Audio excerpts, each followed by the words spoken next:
सुनीता के घर में आज बहुत बड़ा दिन था। उसके चारों बेटों की शादी हो चुकी थी और आज चारों बहुएं पहली बार अपने ससुराल आई थी। घर में खुशी तो बहुत थी, लेकिन जैसे ही बहुएं घर के अंदर आईं, उनके चेहरे की मुस्कान धीरे धीरे फीकी पड़ने लगी। मीना, राधिका, सीमा और मोहिनी चारों बहुएं इधर उधर देखने लगी।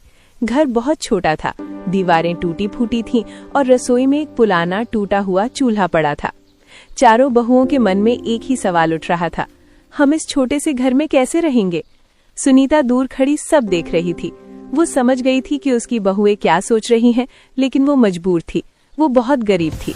उसके चारों बेटे दिन रात मेहनत करके जो कमाते थे, उसी से घर चलता था। उन्होंने देखा कि चूल्हा टूटा हुआ है और जलाने के लिए लकड़ी भी बहुत कम है।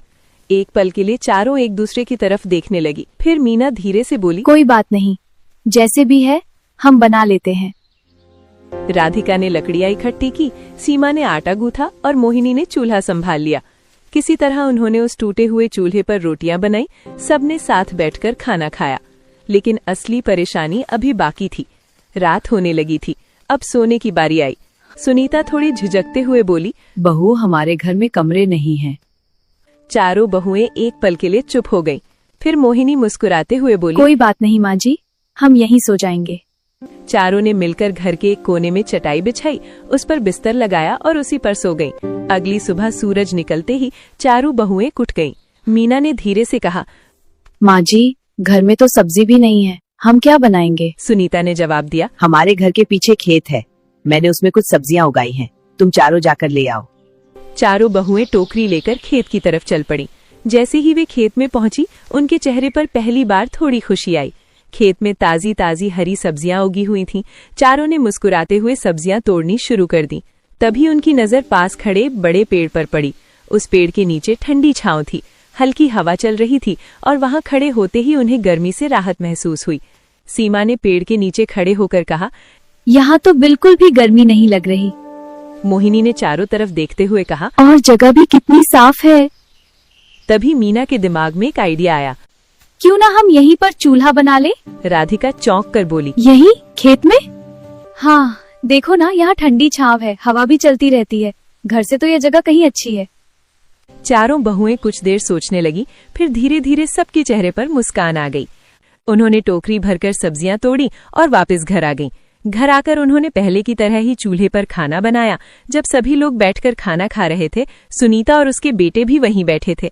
तभी मीना ने मौका देखकर धीरे से बात छेड़ी, माँ जी, एक बात कहें? हाँ बेटा, बोलो। माँ जी, हम जब खेत में गए थे ना, वहाँ पेड़ के नीचे बहुत ठंडी जगह है। क्यों ना हम वहीं चूल्हा बना लें? वहाँ बिल्कुल भी गर्मी नहीं लगती। सुनीता एकदम चुप हो गई। वो सोचने लगी। उसके चेहरे पर चिंता भी थी और उम्मीद भी। फिर उसने धीरे से कहा, अगर तुम सबको ठीक लगे तो कर लो। चारों बहुओं के चेहरे खिल उठे। तभी उसके बेटों ने भी कहा, हाँ माँ, यह तो अच्छा रहेगा। सुनीता ने हल्की सी मुस्कान दी। उसके दिल में पहली बार एक सुकून आया। शायद उसकी बहुएं इस घर को संभाल लेंगी।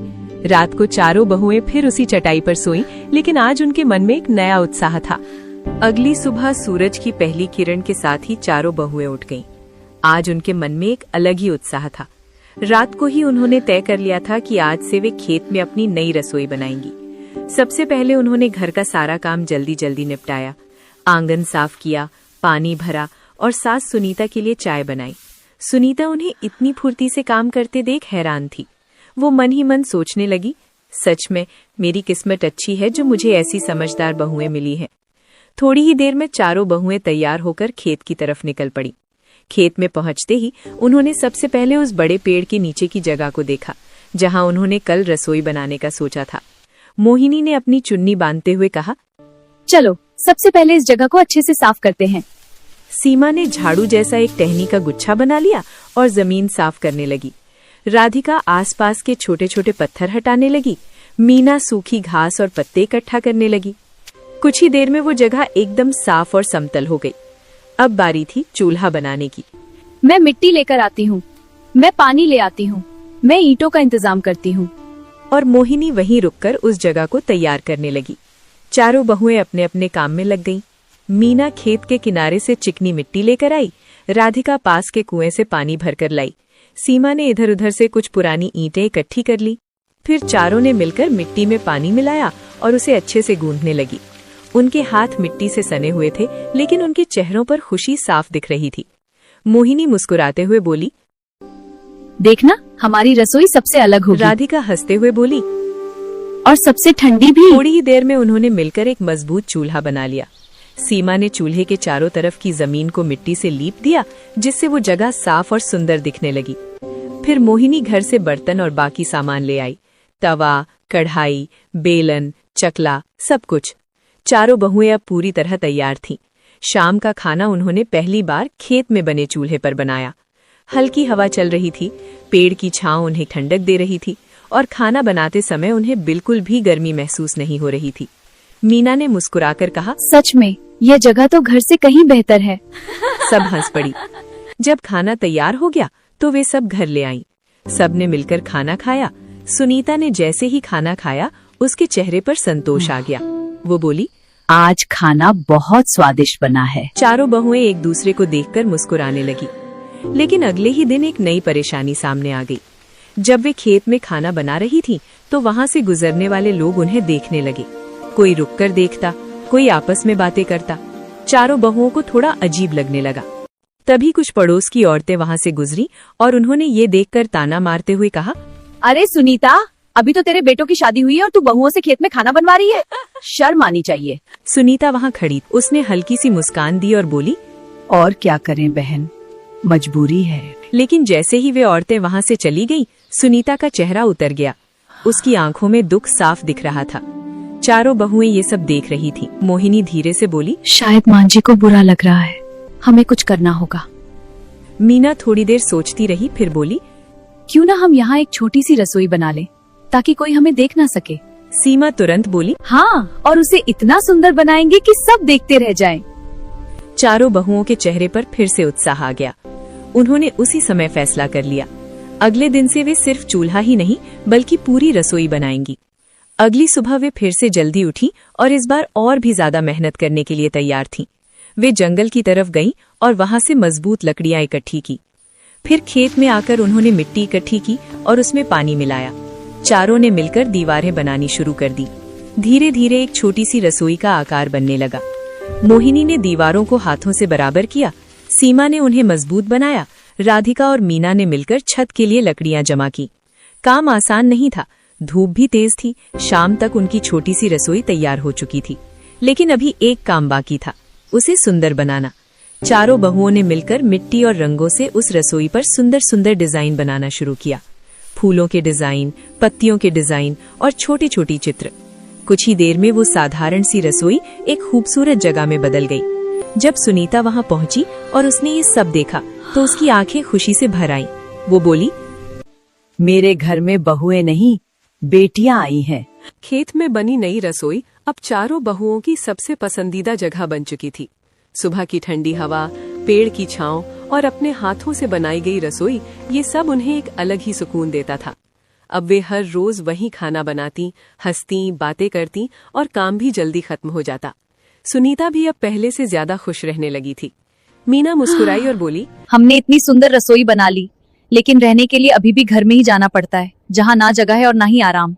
सीमा ने हाँ, तुरंत कहा। यह तो सही बात है। मोहिनी थोड़ी देर सोचकर बोली, तो क्यों ना हम यहीं अपने लिए छोटे छोटे कमरे बना लें। एक पल के लिए सब चुप हो गई। मीना ने गंभीर होकर कहा, अगर हमें ये करना है तो हमें और ज्यादा मेहनत करनी होगी। राधिका बोली, हम चार हैं, मिलकर सब कर लेंगे। मोहिनी ने हंसते हुए कहा, और अब तो हमें काम करने की आदत भी हो गई है। चारों हंस पड़ी। अगले दिन से काम शुरू हो गया। सुबह जल्दी उठना, घर का काम करना और फिर खेत पहुंच जाना, अब यही उनकी दिनचर्या बन गई।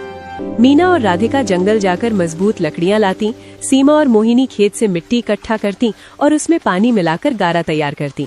धीरे धीरे उन्होंने जमीन को बराबर किया और 4 अलग अलग हिस्सों में बांट दिया, हर एक के लिए एक कमरा। काम आसान नहीं था। कभी तेज धूप होती, कभी हाथों में छाले पड़ जाते, कभी थकान इतनी होती कि बैठने का मन करता। लेकिन चारों ने हार नहीं मानी। जब भी कोई थक जाती, दूसरी उसे हिम्मत देती। मीना कहती, थोड़ा और, बस थोड़ा और काम बाकी है। राधिका हंसकर कहती, जब हमारे कमरे बन जाएंगे ना, तब देखना कितना मजा आएगा। उनकी बातें ही उनकी ताकत बन गई थीं। दिन बीतते गए। धीरे धीरे मिट्टी की दीवारें खड़ी होने लगी, लकड़ियों से छत का ढांचा तैयार हो गया और कुछ ही दिनों में चारों कमरों का आकार साफ दिखाई देने लगा। हम सच में ये कर रहे हैं? नहीं, हम कर चुके हैं, बस थोड़ा काम बाकी है। अगले कुछ दिनों में उन्होंने दीवारों को मजबूत किया और फिर उन्हें मिट्टी से लीप दिया। अब बारी थी उन्हें सुंदर बनाने की। चारों बहुओं ने मिलकर रंग तैयार किए, हल्दी से पीला रंग, मिट्टी से लाल रंग और पत्तों से हरा रंग। फिर उन्होंने अपने अपने कमरों पर सुंदर सुंदर डिजाइन बनाना शुरू किया। किसी ने फूल बनाए, किसी ने बेल पत्तियां, तो किसी ने छोटे छोटे चित्र। कुछ ही समय में चारों कमरे किसी सपने जैसे लगने लगे। जब सुनीता वहां पहुंची और उसने ये सब देखा तो वो कुछ पल के लिए कुछ बोल ही नहीं पाई। मैंने कभी नहीं सोचा था कि मेरा खेत इतना सुंदर बन जाएगा। फिर उसने चारों बहुओं को गले लगा लिया और कहा, तुम चारों ने तो मेरी जिंदगी बदल दी। उसी शाम जब चारों बेटे काम से लौटे और खेत की तरफ गए तो वहां का नजारा देखकर वे हैरान रह गए। जहां पहले खाली जमीन थी वहां अब सुंदर रसोई और 4 छोटे छोटे कमरे खड़े थे। मीना, राधिका, सीमा और मोहिनी दरवाजे पर खली मुस्कुरा रही थी। एक बेटे ने आश्चर्य से पूछा, यह सब तुम लोगों ने बनाया? चारों ने हंसकर सिर हिला दिया। उनके पति बहुत खुश हो गए। हमें तुम पर बहुत गर्व है। उस दिन पहली बार चारों बहुएं अपने अपने कमरों में सोईं। कमरे ठंडे थे, हवा अच्छी आ रही थी और सबसे बड़ी बात, वो सब कुछ उनका अपना बनाया हुआ था। अब खेत में बनी रसोई और चारों कमरे सिर्फ रहने की जगह नहीं रह गए थे, वो चारों बहुओं की मेहनत, हिम्मत और एकता की पहचान बन चुके थे। एक सुबह चारों बहुएं अपनी रसोई में बैठी थीं। हल्की हवा चल रही थी और पेड़ की छांव में उन्हें सुकून मिल रहा था। तभी सीमा ने खेत की तरफ देखते हुए कहा, हमने अपने रहने और खाने का इंतजाम तो कर लिया, लेकिन क्या हम इस खेत से और कुछ कर सकते हैं? मीना ने तुरंत पूछा। क्या मतलब? सीमा बोली, मतलब क्यों ना हम यहाँ और सब्जियां उगाएं? अभी तो बस थोड़ी बहुत है, अगर हम मेहनत करें तो पूरा खेत हरा भरा हो सकता है। और अगर ज्यादा सब्जियां उगेंगी तो हम उन्हें बेच भी सकते हैं। चारों बहुएं एक दूसरे को देखने लगी। कुछ ही पलों में उन्होंने फैसला कर लिया, अब वे इस खेत को अपनी मेहनत से बदल कर रख देंगी। अगले ही दिन से उन्होंने काम शुरू कर दिया। सुबह जल्दी उठना, घर का काम करना और फिर पूरे दिन खेत में मेहनत करना।